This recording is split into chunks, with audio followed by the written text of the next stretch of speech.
1987, dans l'euphorie générale, Jacques Chirac, alors Premier ministre, inaugure le premier parc de loisirs français, Mirapolis. Au niveau point de charge, on fait juste des photos ici. Le parc ouvre à Cergy-Pontoise, au nord-ouest de Paris. On lui prédit un avenir radieux. La concurrence à l'époque est quasi nulle, Euro Disney et Astérix n'existent pas encore. Mirapolis espère 2 millions de visiteurs la première année. Septembre 95, Mirapolis part à la casse. Le premier parc de loisirs français laisse la place à un champ de ruines. Alors comment expliquer un tel échec? À l'origine du projet Mirapolis, il y a une femme, une architecte, Anne Fourcade. Elle conserve dans ses archives ses premiers croquis. Je pense que c'est ça. Mirapolis, c'est son idée. Elle a dessiné la totalité du parc. Elle le voulait différent des parcs classiques. Alors le projet Mirapolis consistait à créer un parc sur les contes et légendes. Ce qui nous intéressait beaucoup, c'était justement de ne pas créer un parc d'attractions, mais de travailler sur des thèmes. Le projet d'origine se voulait culturel. Le Gargantua de Rabelais, les inventions de Léonard de Vinci, les contes de Dame Tartine ou les fables de La Fontaine. Un parc où il n'y aurait ni Grand 8, ni montagne russe. C'est ça, dans les parcs d'attractions, je trouve que c'est attractif, c'est intéressant aussi. C'est ludique et attractif, mais on est passif. On monte dans un manège, on a une sensation forte, c'est fabuleux, et puis on sort, et puis est-ce qu'on a envie d'y revenir, quoi. Et vous vouliez faire plus que ça? J'avais essayé de faire plus que ça. Ce projet original, aucune banque française ne souhaite le financer au départ. Mais Anne Fourcade réussit à convaincre un richissime homme d'affaires saoudien. Son nom, Gaith Pharaon. Il met 90 millions de francs dans la balance sur les 200 nécessaires. Du coup, les banques lui emboîtent le pas. Mais quand les travaux commencent début 86, oubliez le parc culturel. Le projet a changé d'objectif. Les attractions s'appelleront Gravitron, Tourbillon ou Tornado Looping. Les investisseurs ont doublé le budget qui passe de 200 à 400 millions de francs. Et alors qu'Anne Fourcade visait 600 000 visiteurs, ils en espèrent 2 millions. Tout ça parce que les études de marché promettent au parc un succès assuré. Aujourd'hui, on sait que ces études n'étaient pas fiables. Comme la France n'avait pas de spécialistes des parcs de loisirs, on a fait appel aux Américains qui étaient quand même apparemment les mieux placés avec Disney. Ils ont décrété que dans tel rayon, il y aurait X% de la population qui viendrait dans le parc. Ils ont dit aussi que les gens reviendraient 3, 4, 5 fois par an dans le parc. Enfin, ils ont appliqué ce qui, effectivement, se pratiquait aux États-Unis. L'Européen ne bouge pas de la même façon qu'aux États-Unis. 1 heure d'avion, c'est loin. Et c'est sûr qu'on n'a pas le même comportement. Dès la première année, tout le monde déchante. Avec 600 000 visiteurs, on est loin des 2 millions prévus, et même des 1 300 000 qui seraient nécessaires pour équilibrer les comptes. Alors Mirapolis est un peu un cas d'école, puisqu'il a d'abord choisi un mauvais emplacement, dans une ville nouvelle au nord-ouest de l'agglomération parisienne, mais une zone absolument pas touristique. Et pour ne rien arranger, à l'époque, le RER n'allait même pas jusqu'à Mirapolis. Cette gare n'a été terminée que 3 ans après la fermeture du parc.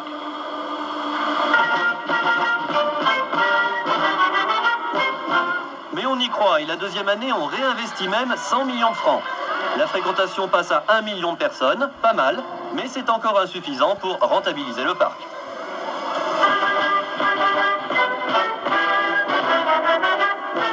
Troisième année, c'est la catastrophe.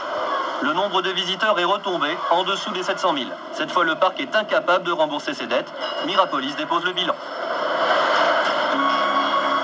De nouveaux investisseurs ont tenté de relancer le parc pendant encore 2 ans, sans résultat.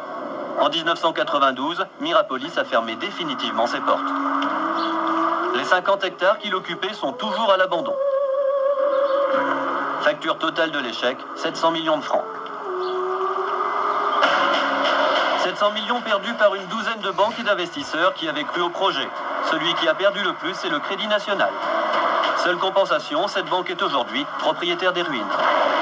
Mirapolis est resté un symbole, mais ce n'est pas un cas unique.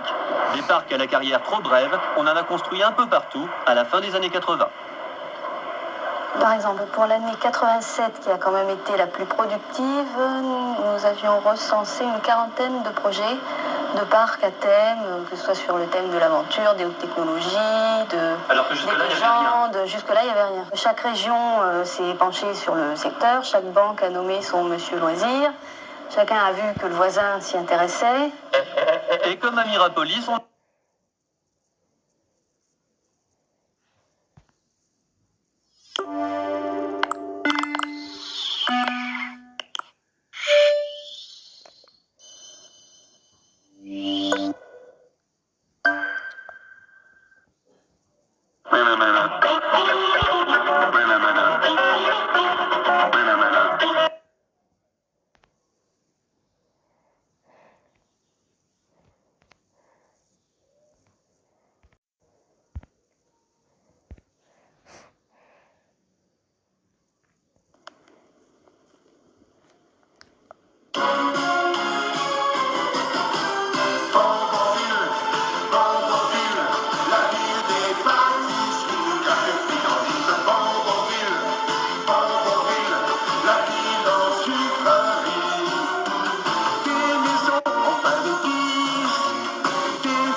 Imagine un endroit étonnant qui ne serait peuplé que de gourmands, de jolis bébés sur les champs, les babines, de gamins, de gamines, au bois de jour de vitamines, sur les tableaux verts de pistache. T'aurais plus besoin qu'on te rabâche. C'est en 1515 qu'a eu le Marignan. Tu mangerais toutes les dates, c'est comme ça qu'on devient savant. Bonbonville, Bonbonville, la ville des pâtisseries, car les friandises. Bonbonville, Bonbonville, la ville en sucrerie. Des vélos en bubblegum, au goût en boule de gomme, sur des routes en noix de coco.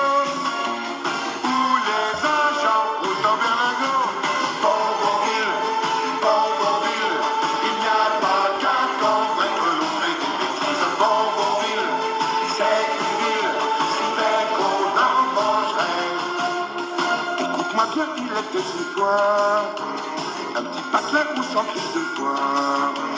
Tu peux manger tout ce qui ne se mange pas. Même la barbe de ton père, c'est de la vraie barbe à papa. Tu vois traverser de ci, de là des petits lapins en chocolat. Des cocottes en sucre font des œufs comme ça. Et des chats sont déçus quand on ne mange pas leur langue de chat. Bonbonville, Bonbonville, la ville des pâtisseries. Bonbonville, Bonbonville, la ville en sucrerie. Cirque sur ta promenade, c'est de la limonade. Et je sais parfois la nuit, tombe des flocons de chantilly. Bonbonville, Bonbonville, il n'y a pas qu'à comprendre que l'on fait des bêtises. Bonbonville, c'est une ville si belle qu'on en mangerait.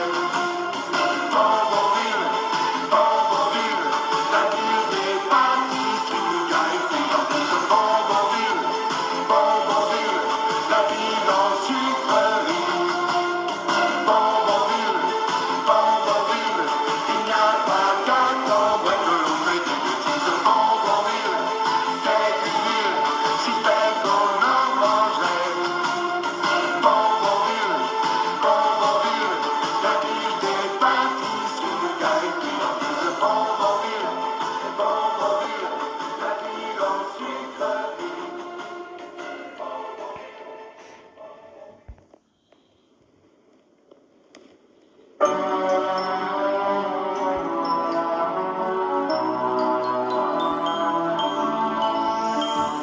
Chez Dame Tartine, devinez ce qu'il y a. Il y a des croissants sublimes et des biscuits comme ça. Il n'y a pas de margarine, de vieux croûtons rassis. Tout est extra. extra, tout est exquis. Chez Dame Tartine, il y a du bon chocolat qui fume dans la cuisine. Ça sent bon, oh là là. Le petit pain croustille et la brioche au fond. Papa sur les papilles de ton petit garçon. On y vient en bande à l'heure du goûter. Gourmands et gourmandes, prêts à s'éclater. On demande ce qu'on veut. Elle exauce tous nos voeux. Chez Dame Tartine, la famille affamée ne craint pas la famine, pas besoin de réclamer. C'est mieux que la cantine, bien mieux qu'à la maison. D'ailleurs, c'est sans comparaison. Chez Dame Tartine, tu oublies tes leçons, de maman son régime, de papa son bidon. Et tout le monde se régale de tartes et de baba. On n'a pas la fringale quand on sort de là-bas. Chez Dame Tartine, devinez ce qu'il y a. Il y a des croissants sublimes et des biscuits comme ça. Il n'y a pas de margarine, de vieux croutons récits. Tout est extra, tout est exquis. Chez Dame Tartine, tout le monde y reviendra. Romain, Martin, Martine, Nicole et Nicolas. Pour vous tous un ice cream, un gros gâteau pour moi. Et pour Dame Tartine, un nid pipi.